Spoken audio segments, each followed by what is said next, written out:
It's about time we stop, those of us who support, as most of us do, Israel in this body, for apologizing for our support for Israel. There's no apology to be made. None. It is the best $3 billion investment we make. Were there not an Israel, the United States of America would have to invent an Israel to protect her interest in the region. The United States would have to go out and invent an Israel. The second part is people should understand by now, that should be crystal clear, that Israel is the single greatest strength America has in the Middle East. I always say to my friends when they say those things to you, I say, imagine our circumstance in the world were there no Israel. How many battleships would there be?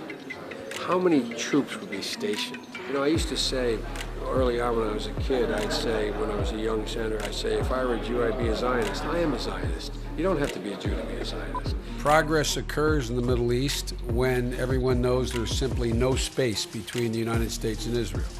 There is no space between the United States and Israel when it comes to Israel's security. There is only one nation in the world that has unequivocally, without hesitation, and consistently confronted the efforts to delegitimize Israel.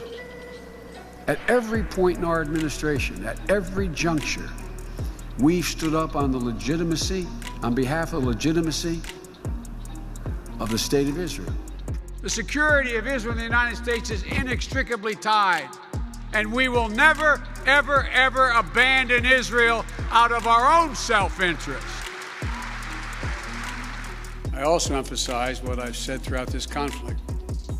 The United States fully supports Israel's right to defend itself against indiscriminate rocket attacks from Hamas and other Gaza-based terrorist groups that have taken the lives of innocent civilians in Israel.